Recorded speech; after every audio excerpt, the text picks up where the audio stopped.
different, and so you discern when to come with it. Something that I do is I tend to try to discern people's lives through Jesus. Meaning I try to reveal their life to them in the face of Jesus. I try to help them to see their own life and what's going on by talking about the life of Jesus.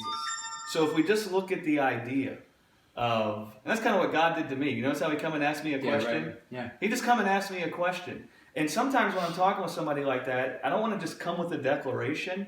I talk about my own life and when I was suffering and when I felt like this or that. See, now you're not confronting their belief really, you're talking about yourself. Right. It gives them a chance to not feel like they're being confronted with something. Right. It gives them a chance to think about you and not look at it as themselves. Mm-hmm. But what it I helps was them to discover that. Right, to discover. So and then they don't feel return, any so shame or right. what's and they wrong with me. it. Yes. And so just like God did with me, well, Greg, was Jesus in unbelief? And so something that I do in those situations is I point out to people all the time, well, you know, I was like, I remember when that was happening to me, and man, I was suffering so bad, and it hurt so bad. I'm so sorry. Man, I grieve with you. I'm here with you. You can have empathy for that feeling. But at some point, you can just say, and then God came and asked me one day if the death Jesus died on the cross was because he did anything wrong. Because Jesus didn't do anything wrong. Then you're confronted, and you have to think. In fact, Pilate said, Pilate, an unbeliever, said, I find no fault in him. And look what happened to him. Yeah.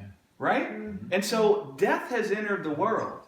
Right? And death has entered the world through Adam. And that's got nothing to do with whether we've gotten it right or wrong. Right? That has entered the world, and we're going to encounter it. And it's not like if we had gotten everything right, we weren't going to encounter death. Right? Jesus got everything right, and he still encountered death. Wow. Do you see that? Yep. He got it perfectly right. Yeah. And so that's one of the things I do with people. I try to interpret their life, and I don't mean to tell them, sometimes I do, but I try to help them see their life in the face of Jesus, because Jesus is the revelation of what's really gone on in all of our lives. He is the interpretation of our life. He is the interpreter of our life. And when we can see our lives in his face, it discerns truth from lies. Yeah. And then we find great salvation. Right? And that's kind of what Paul talked about when he said when it pleased God to reveal his son in me. Paul wasn't saying that God come and revealed that Paul had the Holy Spirit in him even when he hadn't believed yet. Mm-hmm. What Paul was saying is God came and discerned my life in the face of Jesus. He showed me my life in Jesus. He showed me the thing I was busy with to try to justify myself was killing me in the cross of Jesus. Right. He showed me what I was doing and how it was killing me in Jesus. He showed me where life was really found in Jesus. He showed me that life is found in seeing that I've been cut from the rock. Right? And so that's something that I do with people when they feel that way. I come in, well, do you see that in Jesus? Yeah. Right? And that helps them to see it accurately for themselves. A great question. Right? That is a great question. Yeah, and it's profound. And I do a lot of counseling with people, and that's one of the things I try to do, as I discern their life in the face of Jesus. I did a short clip not too long ago, and it upset a lot of people because of the prophetic movement everybody was in for so long. They don't understand what I said exactly right. But Jesus is the word of wisdom. He is the word of knowledge. So many times when we're in darkness, we need a word of knowledge. You ever felt like that? I need a word of knowledge. Jesus is actually the highest form of a word of knowledge.